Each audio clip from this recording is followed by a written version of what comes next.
que a gente está falando agora, que começou a Euro feminina.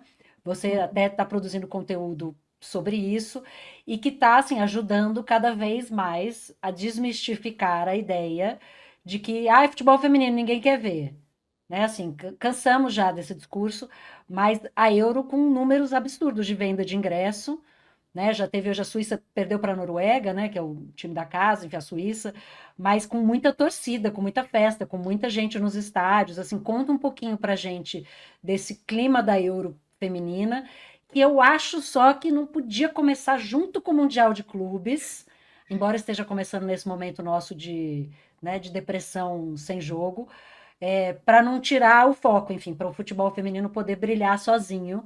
Mas conta um pouquinho para a gente de como está sendo esse começo lá.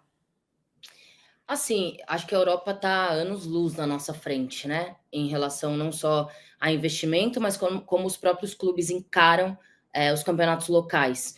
Então, fiquei muito feliz quando acabou o jogo da Noruega, porque claramente as jogadoras estavam comemorando com a torcida em realmente uma questão muito de sinergia ali, de olha onde a gente está, né? Olha o que a gente tem feito pelo futebol, estádios lotados. Isso tem sido frequente na Europa. Os grandes times os competem lá em cima. A Inglaterra tem feito um trabalho lindíssimo com o futebol feminino. E é isso que impressiona, né? Então, quando eu paro para pensar que a gente tem uma Copa do Mundo feminina em 2 anos aqui no Brasil, tendo acontecido tudo que aconteceu nos últimos tempos dentro da CBF, e como a gente marginaliza mesmo o futebol feminino nos estádios e estados aqui do Brasil, eu acho que é uma lição para a gente, porque o campeonato começou, a Eurocopa, com mais de 600 mil ingressos vendidos, já bate o recorde da última Euro feminina. Então, eu até falei isso num vídeo hoje, né? Mais de 85% da ocupação dos estádios sem ter começado a rolar a bola. Isso é inimaginável aqui. Quando eu paro para pensar na Copa do Mundo Feminina no Brasil, óbvio, legal, vamos comemorar, muito legal que isso vai acontecer aqui, mas o quanto a gente vai ter um suporte do governo em relação a políticas públicas e ideias que realmente envolvam levar pessoas ao estádio. Porque, é claro, os Jogos do Brasil vão estar cheios, porque são os Jogos do Brasil, da seleção brasileira. Mas um jogo no meio da tarde, entre duas seleções fracas, envolvendo futebol feminino em um país que não tem essa cultura de frequentar o estádio para assistir futebol feminino, me preocupa um pouco mais. Então eu espero que, até pensando na pausa que está agora do Mundial, né, até os próximos jogos, e sabendo que tem transmissão aberta para quem quiser assistir, quem abrir o YouTube pode assistir a Eurocopa Feminina, que isso de alguma forma consiga tocar as pessoas num lugar de interesse mesmo, porque com certeza os jogos vão ter jogos muito decentes e muito legais, tecnicamente falando, e que isso toque as pessoas em algum lugar para que a gente consiga agregar cada vez mais para o que vai acontecer no nosso país daqui 2 anos, né?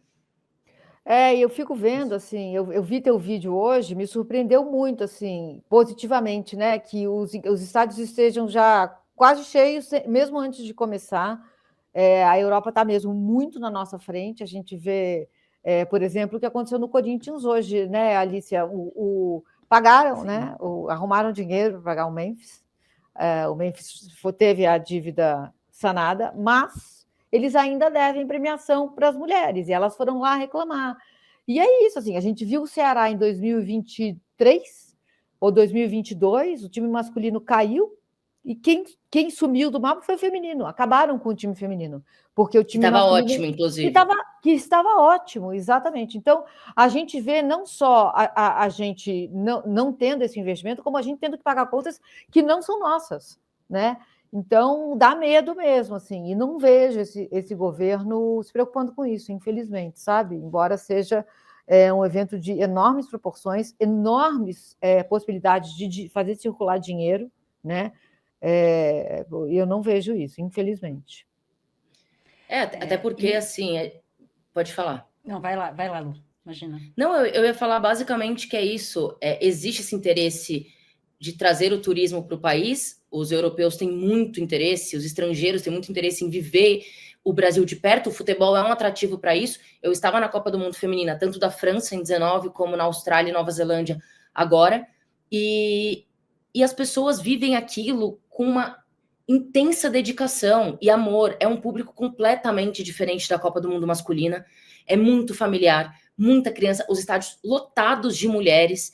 Então, é uma chance de fato para você abrir espaço e você gerar uma comunicação de segurança, de, assim, você não se sente confortável para frequentar os estádios, para assistir o futebol masculino, por exemplo, que a gente sabe que é um pouco mais agressivo, que o ambiente é muito mais machista.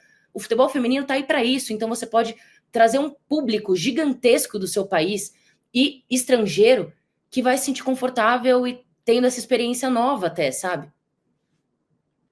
E isso que você falou da coisa do abrir as portas para mais gente, a gente está vendo um momento no futebol masculino e muitos jogos assim de públicos muito baixos, né? Teve jogo da Sul-Americana, o Grêmio está vivendo isso, até porque tem uma briga com, enfim, com a gestora do estádio, assim, tem jogo para 3.000 pessoas.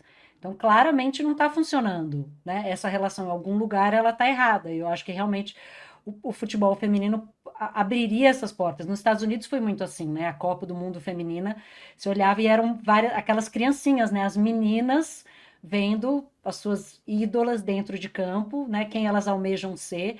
E acho que isso seria muito, assim, seria uma virada de chave que eu ainda quero acreditar que vai acontecer, mas não sei se eu estou muito confiante nesse momento. Mas eu queria aproveitar para te perguntar, porque bom, você e a Lê têm o passa-bola, vocês têm assim, uma presença muito forte dentro do futebol feminino e cada vez mais uma presença muito forte dentro do futebol masculino também, né? Você está comentando na Amazon Prime, né? Tem falado muito sobre, né, o futebol de clubes, inclusive dos homens.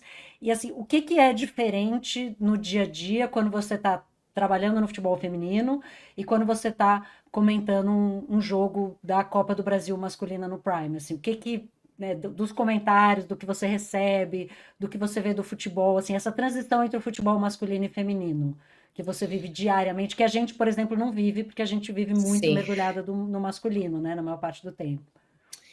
A gente brinca que e isso quase todo mundo que trabalha com futebol feminino fala que o futebol feminino é a jornada dupla, né? Então, eu cresci, eu comecei no futebol masculino. O futebol feminino ele aparece como trabalho na minha vida a partir do momento que eu decido, de fato, ter um canal com a Lê, né? A Lê, como ela quis ser jogadora, ela foi jogadora, na verdade, ela já vinha muito dentro desse universo, ela tentou muito lutar ali para conseguir trabalhar diretamente com isso, e quando a gente se junta, vira a nossa jornada dupla. A gente não ganha dinheiro com passa-bola, né? A gente até fala isso para as pessoas, porque às vezes tem essa cobrança de... o Twitter, principalmente, que é um lugar que a gente sabe que é o esgoto da internet, tem muito essa questão com o futebol feminino, que quem cobre o futebol feminino tem que estar em todos os jogos. Não dá, porque o meu trabalho é o futebol masculino. Então, quando o feminino está jogando, às vezes eu estou indo para o Prime para comentar a Copa do Brasil, ou para comentar o Campeonato Brasileiro. Mas a grande diferença que eu vejo entre os dois é que o ambiente do futebol masculino é muito mais agressivo, né? Então, e eu não sei se vocês notaram essa diferença, mas, por exemplo, uma diferença que eu noto, quando eu tive lá atrás, né, quando eu tive o meu canal no YouTube, eu tinha, sei lá, 18 anos, tem mais de 10 anos, eu lembro que tinham pouquíssimas mulheres, eu acho quase nenhuma que tinha canal de análise de futebol ali e tudo mais, e eu lembro que era um ambiente mais agregador, assim, eu lembro de viver os comentários e me sentir muito acolhida, sendo uma menina nova, sendo uma menina que estava ali começando, e eu acho que isso mudou muito. Eu não sei se vocês perceberam, enfim, vocês estão aí há muito mais tempo que eu trabalhando com o futebol, mas eu achei que as pessoas ficaram muito mais agressivas nos últimos anos. Acho que pós-pandemia, dentro do futebol masculino, criou-se uma sensação na internet de que se a sua opinião é diferente da minha, você não entende de futebol, então você vai lavar louça, e não no sentido de, cara, você acha que o Giai é bom, eu acho que o Giai tem problemas defensivos, apesar dele ter ajudado defensivamente o Palmeiras. Vamos discutir? Não. É uma questão de você não sabe do que você está falando, eu não vou te ouvir, eu vou te cancelar na internet, eu vou te xingar, e aí é ladeira abaixo, né? Xingamento daqui pro nível mais baixo que a gente possa encontrar. Então, eu tenho essa sensação. No feminino, não. É um ambiente muito agradável. Eu sinto que as pessoas que consomem o futebol feminino são carentes de informação, então elas querem ajudar também a você encontrar informação. Então, às vezes sai uma notícia na gringa, por exemplo, que o Passa-Bola não viu ainda, alguém manda pra gente e fala, meninas, vocês viram isso daqui? E não assim, você deveria ter visto isso aqui. É uma troca. E a parte da imprensa feminina que cobre o futebol feminino, a gente é muito unida. A gente lida uma com a outra quase como, somos um coletivo, todo mundo ajuda todo mundo, ninguém solta a mão de ninguém. A Copa do Mundo Feminino é a coisa mais engraçada que tem, porque gente dividindo quarto, aluga casa todo mundo junto, vamos dividir os custos, porque ninguém tem dinheiro para bancar uma Copa Feminina ali por conta própria, e ninguém é de um veículo grande, então todo mundo se une. Então eu sinto essa sensação de união muito grande, não tem disputa no mundo do futebol feminino, eu sinto essa união de uma forma genuína mesmo. A gente teve um superchat aqui, né? Que fala um pouco do. Eu queria.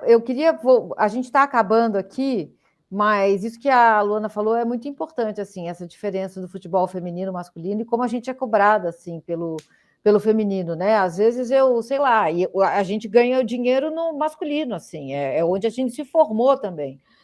Às vezes eu recebo umas vezes assim, você não vai comentar o jogo do feminino, não sei aonde. Gente, assim, vai cobrar os caras. Eu estou fazendo aqui o melhor que eu posso, sabe? Porque a mulher, eu tenho que comentar todos os jogos de futebol feminino. A gente faz o nosso corre, né? A Luana tem um canal, assim, mas é isso, tem muitas idiosincrasias, né?